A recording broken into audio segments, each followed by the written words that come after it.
Assalamualaikum warahmatullahi wabarakatuh. Pemirsa di mana saja Anda berada, selamat berjumpa kembali dengan channel YouTube Dongeng Nusantara. Pada kesempatan ini saya Bang Elgi akan melanjutkan Derap Kaki Dendam Hati bagian kedua. Terima kasih kepada semua subscriber yang selalu setia mengikuti.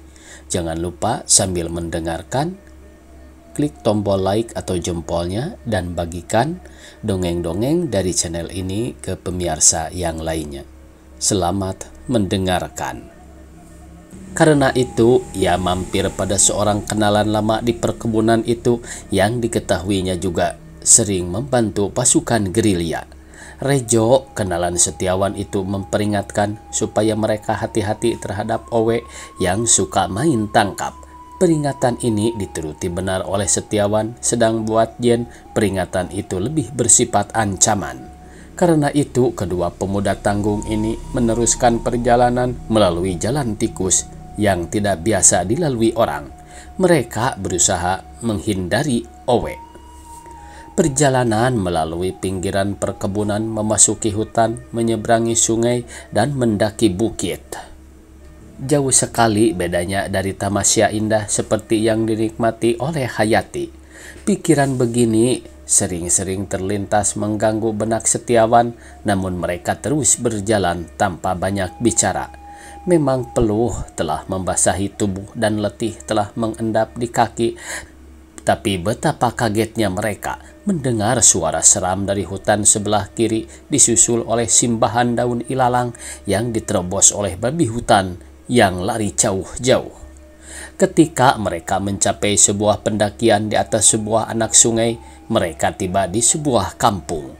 Rumah-rumah di kampung ini terhimpun berbentuk lingkaran dan kedua pemuda tanggung itu disambut riuh oleh salakan anjing.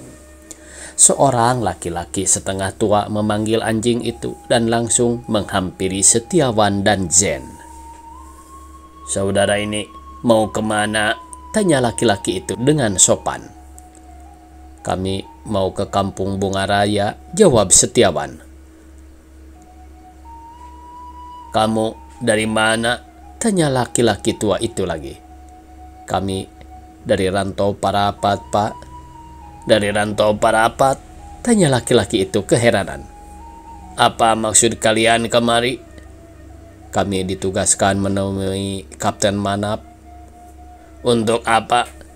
"Menyampaikan surat dari Kapten Kamarudin," kata Setiawan menjelaskan. Laki-laki setengah tua itu agak bimbang, sementara orang-orang kampung telah berkerumun dekat Setiawan dan Zen. "Bawa saja dulu ke pos 3, seru seorang laki-laki lain. "Jangan, mungkin orang ini mata-mata nikah," terdengar lagi suara lain. "Biar mata-mata atau bukan, kewajiban kita hanya menyerahkan mereka kepada tentara." Laki-laki setengah tua tadi memberi penegasan. Sementara orang-orang kampung berunding, Zen semakin merapat pada Setiawan. Kecemasannya kini memuncak pada kengerian. "Kalau boleh, antarkan saja kami kepada tentara, Pak," mohon Setiawan pada laki-laki setengah tua tadi. Permintaan ini mengalihkan kecurigaan orang-orang kampung, lalu memutuskan untuk mengantarkan Setiawan dan Zen ke pos tentara yang terdekat. Kira-kira pukul 11 siang, Setiawan dan Zen tiba di pos 3. Alangkah gembiranya mereka, karena di pos itu ada Marzuki, orang yang beberapa hari yang lalu mengantarkan surat ke rumahnya di Rantau Parapat. "Wan, sudah kuduga kau datang hari ini," kata Marzuki menyongsong Setiawan. Dari sepotong ucapan itu buyarlah segala kecurigaan orang kampung terhadap tawanannya. "Kau membawa surat?" tanya Marzuki sambil merangkul Setiawan. "Ini kawanmu?" tanyanya lagi sembari menunjuk Jen. "Ya, Pak. Ini Jen, kawan saya sesekolah. Bapaknya sudah mati ditembak oleh Belanda," jawab Setiawan menjelaskan. "Surat juga saya bawa, kata Setiawan lebih lanjut dan hendak mengambilnya dari sakunya, tapi sebelum tangannya berhasil mengeluarkan surat itu, Marjuki membimbingnya agar terpisah dari Jen. Kemudian kata Marjuki lagi, sebaiknya kita menemui komandan. Mungkin ada sesuatu amanat yang harus kau bawa. Setelah agak jauh dari Jen, kata Marjuki lagi, mengapa kau bawa orang lain? Sendirian, saya takut, Pak, jawab Setiawan. Apa dia dapat dipercayai? Saya jamin, Pak. Tapi jangan kecil hati, Yawan. Dia terpaksa kita tinggalkan di pos ini.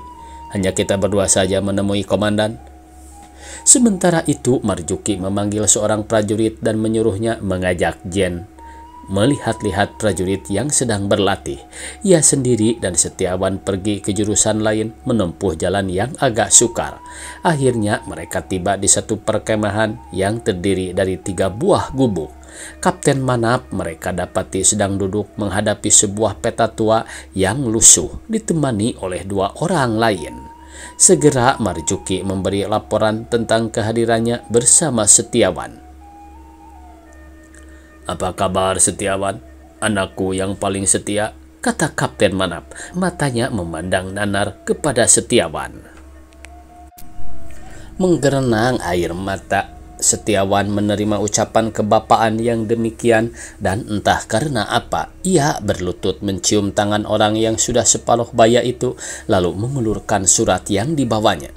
Kapten Manap membaca surat itu dengan tak bersuara, kemudian ia mengisyaratkan Marjuki membawa Setiawan keluar. Lebih 1 jam Setiawan menanti di luar, barulah ada suara panggilan dari dalam gubuk itu. Kapten itu memandangi Setiawan dengan lembut, kemudian tangannya mengusap-ngusap kepala anak yang baru berumur 16 tahun itu. Lalu pesannya, walaupun bapamu kepala penjara, tapi buat sementara kau tak usah datang ke tempat itu. Mengapa, Pak? Suara Setiawan penuh keheranan. Kapten itu memandang saja mata Setiawan, sedikit bibirnya menyunggingkan senyum, tapi tak sepotong suara yang terucap. Marjuki menggamit lengannya, mengajaknya keluar meninggalkan Kapten Manap dengan kedua temannya. Mereka kembali ke pos 3 menemui Jen. Setelah makan siang bersama prajurit-prajurit gerilya itu, barulah kedua utusan kota itu kembali ke Rantau Parapat. Kira-kira pukul 6 sore barulah mereka tiba kembali di Rantau Parapat. Sebelum berpisah, Setiawan meminta dengan sungguh-sungguh supaya Jen tutup mulut tentang pengalaman mereka sehari itu. Walau terasa pegal-pegal dan letihnya belum hilang, tapi Senin pagi itu Setiawan masuk juga ke sekolah. Perjalanan ke gunung pada hari Minggu kemarinnya yang tak kurang dari 10 km sungguh melemahkan ototnya. Tapi ada sesuatu yang terngiang di hatinya. Mengapa ia dilarang oleh Kapten Manap ke penjara sejak hari itu? Ia sangat terpesona dengan kehidupan orang-orang gunung itu. Walaupun berada di tengah-tengah hutan, tapi mereka tetap ramah tamah, sedang tubuh mereka kekar segar. Dengan diliputi pesona yang demikian ini, Setiawan memasuki kelasnya dan duduk di tempatnya yang biasa. Ada juga mata Hayati curi pandang meliriknya, tapi Setiawan tidak mengacuhkannya. Sebelum guru kelas memulai pelajaran, direktur sekolah tampil ke depan kelas. Direktur itu memegang selembar kertas, lalu ia menyuruh murid-murid memperhatikan apa yang bakal diumumkan. Dengan suara jelas, direktur membacakan isinya dengan kata-kata pengumuman. Isi pengumuman itu ialah mengharuskan semua murid-murid sekolah tingkat menengah ke atas mengeluk-elukkan kedatangan wali negara Sumatera Timur yang akan datang hari Rabu berikutnya di Rantau Parapat. Betapa geramnya Setiawan mendengar pengumuman itu, apalagi ia baru 1 hari yang lalu menyaksikan pasukan TNI di pegunungan. Ia yakin pasukan itu mampu mengakhiri kekuasaan Belanda, tapi ia dapat juga menilai perasaan teman-teman sekelasnya dari pantulan wajah yang kerinyut ketika mendengar pengumuman itu. Pengumuman itu telah selesai dibacakan, direktur pun sudah pergi ke kelas lain. Guru Al-Jabar yang pagi itu mendapat giliran jam pertama telah menulis soal di papan tulis. Tapi murid-murid kelas 3 IMS ini masih tercekam oleh pengumuman direktur. Mereka berbisik-bisik antara satu dengan lain. Bisik-bisik mereka bergema memenuhi ruangan seperti suara lebah. Guru Al-Jabar membiarkan murid-murid dengan reaksi mereka. Ia terus menuliskan soal lebih dari 5 buah. Kemudian tanpa komentar, ia suruh murid-murid itu mengerjakannya di buku masing-masing. Ketika lonceng istirahat pertama berbunyi, sebagian murid kelas 3 keluar, sebagian lagi tinggal di kelas. Tapi pembicaraan mereka sama saja. Murid-murid yang suka bicara terbuka meneruskan diskusi dalam kelas, tapi mereka yang suka menekuni persoalan lebih senang mencari tempat lain yang agak sepi. Setiawan termasuk orang yang tekun dan bersungguh-sungguh, tidak senang berbicara sembarangan. Ia mencari tempat yang sepi. Kakinya membawa ia kembali ke bawah pohon seri di sebelah selatan sekolah. Ia coba mencari jalan bagaimana supaya pengumuman direktur tadi dapat digagalkan. Ia ingin supaya pada hari Rabu itu tidak seorang pun manusia menyambut wali negara boneka itu. Setidak-tidaknya murid IMS harus dapat memboikotnya. Tidak berapa lama kemudian Jen muncul lalu mendekatinya. Mereka berdua membicarakan pengumuman direktur dan sama-sama bertekad menggagalkannya. Mereka yakin bahwa sebagian besar murid-murid IMS tidak setuju mengikuti acara itu, walaupun rasa takut mungkin menyebabkan mereka hadir juga. Setiawan dan Jen dapat meramalkan bagaimana direktur akan menghukum murid-murid yang sengaja tidak hadir untuk mengeluhkan wali negara. Dalam keasikan mereka merundingkan cara pemboikotan, muncul Hayati, Nurmala, dan Salmiah. Hayati yang lebih bacar nyeletuk. Bacar itu pemirsa adalah orang yang bicara seenaknya. Pantas juga cerah hari ini. Biduk telah lalu, Ki Ambang bertaut kembali. Ia mensitir peribahasa lama. Hanya harimau jantan tidak boleh dua di satu gunung, tapi dua pahlawan bisa rukun di satu tempat. Nurmala menambah kata-kata kiasan. Memang terasa ada kegembiraan pada kedua gadis ini melihat rukunnya kembali Setiawan dan Jen. Semua murid kelas 3 itu tahu kedua orang ini adalah murid yang terpintar di kelas, juga murid yang berbudi tinggi. Dan bukankah kedua mereka hampir baku hantam beberapa hari yang lewat gara-gara kedua gadis ini pula? Yati, kau salah, kata Setiawan mencoba menjernihkan peristiwa mereka. Aku dan Jen selama ini tidak kenal-mengenal. Barulah sejak hari itu kami berkenalan. Karena itu pula jadi saling sayang menyayang, katanya sambil matanya melirik kepada Jen. Jen mengangguk menyetujui ucapan Setiawan. Aneh benar ya, ada laki-laki yang sayang kepada laki-laki lain. Salmiah memberi komentar. Mengapa tidak, kalau kami senasib sepenanggungan, balas Jen dengan ucapan bersungguh-sungguh. Kalau begitu, memang pantas Setiawan minggu kemarin menolak ajakan saya ke Marbau, kata Hayati dengan nada suara cemburu. Bukan begitu Yati, minggu kemarin saya membantu Bapak membuat kandang ayam, kata Setiawan dengan suara yang mengandung permintaan maaf. Perkara ini besok saja kita teruskan, Jen mengalihkan soal. Sekarang, bagaimana pendapat kalian mengenai pengumuman direktur tadi? Tanya Jen lebih lanjut kepada teman-temannya. Buat saya gampang saja, jawab Hayati dengan suara seenaknya. Hari Rabu nanti saya sakit, tidak bisa sekolah, sambungnya dengan nada bergurau. Jadi, kau tidak turut mengeluhkan kedatangan wali negara? Memang mengeluhkan wali negara angkatan Belanda, aku sakit, jawab Hayati bernafsu. Setiawan tidak melibatkan dalam percakapan ini, tapi ia bertambah yakin setelah mendengar ucapan Hayati bahwa acara mengeluhkan wali negara dapat diboikot oleh murid-murid IMS. Dalam pikirannya, ia telah memilih secara teliti siapa-siapa yang akan diberinya tugas untuk mengajak teman-teman agar pada hari Rabu itu tidak masuk sekolah. Tapi sebelum itu ia menyuruh Zen, Hayati, Nurmala, dan Salmiah menjajaki pendapat murid-murid kelas lain. Setiawan dapat meramalkan bahwa pemboikotan itu mungkin mengakibatkan kesulitan bagi dirinya, tapi dalam hatinya telah membulat satu tekad untuk memanfaatkan kejengkelan murid-murid hingga berwujud dalam tindakan nyata.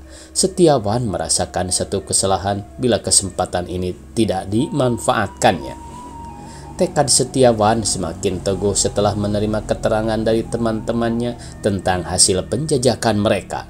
Ternyata hampir semua murid IMS tidak setuju mengikuti acara mengelukan wali negara tersebut. Karena itu, segera setelah keluar sekolah, Setiawan memanggil 2 orang dari tiap-tiap kelas supaya datang ke rumahnya sore itu. Mereka yang dipanggil itu telah ditelitinya secermat mungkin. Sore hari itu, rumah Setiawan dikunjungi oleh beberapa orang murid-murid IMS selain 2 orang yang mewakili setiap kelas. Juga hadir Jen dan Hayati.